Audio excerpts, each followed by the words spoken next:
Hello class 12th students. Matrices के first exercise के 6th question को हम लोग आज की वीडियो में सॉल्व करेंगे। क्वेश्चन में कह रहा है find the values of X Y Z from the following equation.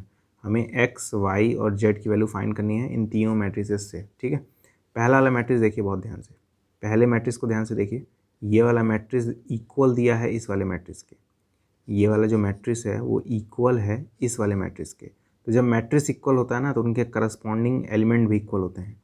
कहने का मतलब क्या है कि ये जो 4 है ना वो एक्चुअली इस y के इक्वल होगा। ठीक है, तो पहला वैल्यू फर्स्ट वाले में तो डायरेक्ट आ जाएगा कि y की वैल्यू 4 है। ठीक, ये जो x है वो करस्पॉन्डिंग एलिमेंट 1 के इक्वल होगा, तो मैं लिखूँगा x बराबर 1। ठीक, और ये जो z है ये मिटा दे रहा हूँ मैं, ये जो z है वो करस्पॉन्डिंग एलिमेंट 3 के इक्वल होगा। ठीक है, तो z बराबर 3। तो फर्स्ट वाला तो मतलब महा ईजी था, महा ईजी, इससे ईजी क्या होगा, है ना। तो फर्स्ट वाला सॉल्व हो चुका है, अब दूसरा वाला सॉल्व करेंगे। ठीक है, देखिए दूसरा वाले में भी क्या बोला है कि ये वाला जो मैट्रिक्स है वो इस मैट्रिक्स के इक्वल है। ठीक है, बहुत ध्यान से देखिएगा, टफ लग सकता है आपको दूसरा वाला। तो x प्लस वाई जो है वो 6 के इक्वल होगा करस्पॉन्डिंग एलिमेंट के, तो मैं लिखूँगा कि x प्लस वाई जो है वो 6 के इक्वल है। ठीक है, x प्लस वाई जो है वो 6 के इक्वल है, और एक्स वाई जो है वो 8 के इक्वल है। ठीक है, x प्लस वाई 6 के इक्वल है और एक्स वाई जो है वो 8 के इक्वल है। ठीक है, तो यहाँ पे मैं लिखूँगा एक्स वाई जो है वो 8 के इक्वल है। आप सोचिए अगर इस x को उधर भेज देते तो क्या हो जाता, y की वैल्यू हो जाती 6 माइनस एक्स, है ना। y की वैल्यू 6 माइनस एक्स हो जाती। ठीक है, आपने y की वैल्यू निकाल ली है तो इस y के जगह मैं 6 माइनस एक्स रख सकता हूँ, बिल्कुल। तो ये जाएगा x multiply by 6 minus X is equals to 8। तो ये जाएगा 6x minus X square equals to 8। इन दोनों टर्म्स को उस साइड भेज दीजिए ताकि प्लस में चले जाएँ। तो ये हो जाएगा 0 equals to X square minus 6x plus 8।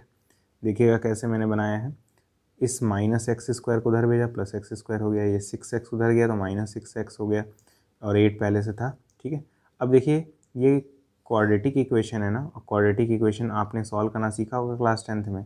इसको फैक्टराइज करेंगे तो क्या हो जाएगा, एक्स माइनस 4 और एक्स माइनस 2।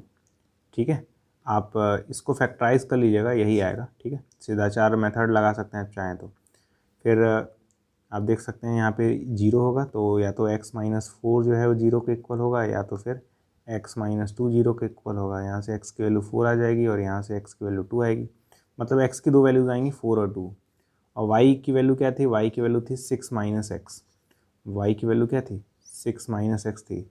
तो y equals to 6 minus X है, तो अगर मैं x की वैल्यू 4 लूँगा तो y की वैल्यू क्या आ जाएगी 6 माइनस 4 दैट इज़ 2। ठीक है, और अगर मैं x की वैल्यू 2 लूँगा तो y की वैल्यू क्या आ जाएगी 6 माइनस 2 दैट इज़ 4। ठीक है, अगर मैं देख रहा हूँ कि x की दो वैल्यूज़ आ रही हैं तो y की वैल्यू निकालने के लिए पहले x की वैल्यू 4 रखेंगे तो y की वैल्यू 2 आ जाएगी, और अगर मैं x की जगह मैं 2 रखूँगा तो y की वैल्यू 4 आ जाएगी। तो नंबर्स क्या क्या हो जाएंगे, x और y की वैल्यू क्या होंगी, या तो 4 और 2 होगी या फिर 2 और 4 होगी। यही हमारा आंसर है। उम्मीद करता हूँ आपको समझ में आया होगा। अब थर्ड वाला पार्ट सॉल्व करेंगे। देखिए थर्ड वाले में दिया है कि ये वाला मैट्रिक्स जो है इस मैट्रिक्स के इक्वल है, तो करस्पॉन्डिंग एलिमेंट्स इक्वल होते हैं, मतलब x plus Y plus Z जो है वो 9 के इक्वल होगा। तो मैं यहीं पे लिखूँगा x plus Y plus Z जो है वो 9 के इक्वल है। ठीक है, फिर देखिए x प्लस जेड जो है वो 5 के इक्वल होगा, करस्पॉन्डिंग एलिमेंट्स इक्वल होते हैं। ठीक है, तो मैं लिख सकता हूँ x प्लस जेड जो है वो 5 के इक्वल होगा। इसको किनारे लिखते हैं, x प्लस जेड जो है 5 के इक्वल होगा।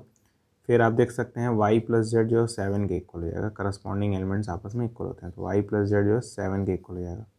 ठीक है, y प्लस जेड जो है वो 7 के इक्वल हो जाएगा। हमें एक्स वाई जेड की वैल्यू निकालनी है। इस इक्वेशन से इतनी आसानी से एक्स वाई जेड की वैल्यू आएगी ना कि आप सोच भी नहीं सकते हैं। क्वेश्चन में देखिए, सोल्यूशन में देखिए y प्लस जेड की वैल्यू 7 है, y प्लस जेड की वैल्यू 7 है, तो मैं इस y प्लस जेड की जगह 7 ना लिख दूँ। ठीक है, तो मैं 7 लिखूँगा यहाँ पे इन दोनों की जगह। ठीक है, और x प्लस तो था ही, x प्लस 7 बराबर 9, तो यहाँ से x की वैल्यू क्या आ जाएगी 9 माइनस 7 दैट इज़ x की वैल्यू 2 आ जाएगी। ठीक है, एक बार x की वैल्यू आ गई तो x की जगह 2 रखिए, 2 प्लस जेड बराबर 5, तो z बराबर 5 माइनस 2 दैट इज़ z बराबर 3। z की वैल्यू आ गई, z की जगह 3 रखिए तो y प्लस 3 बराबर 7, 3 को उधर भेज दीजिए तो माइनस में चल जाएगा, y की वैल्यू हो जाएगी 7 माइनस 3 दैट इज़ y की वैल्यू क्या आ जाएगी 4। काम ख़त्म, यही करना था हमें, है ना, हमें यही करना था। ठीक है, तो उम्मीद करता हूँ आपको ये वाला वीडियो समझ में आया होगा। कुछ भी नहीं करना था इस क्वेश्चन में, बहुत ही ईजी क्वेश्चन था। ठीक है, अगर आपको वीडियो समझ में आया तो लाइक जरूर करिएगा और अगले क्वेश्चन को जरूर देखिएगा। ठीक है, तब तक के लिए गुड बाय।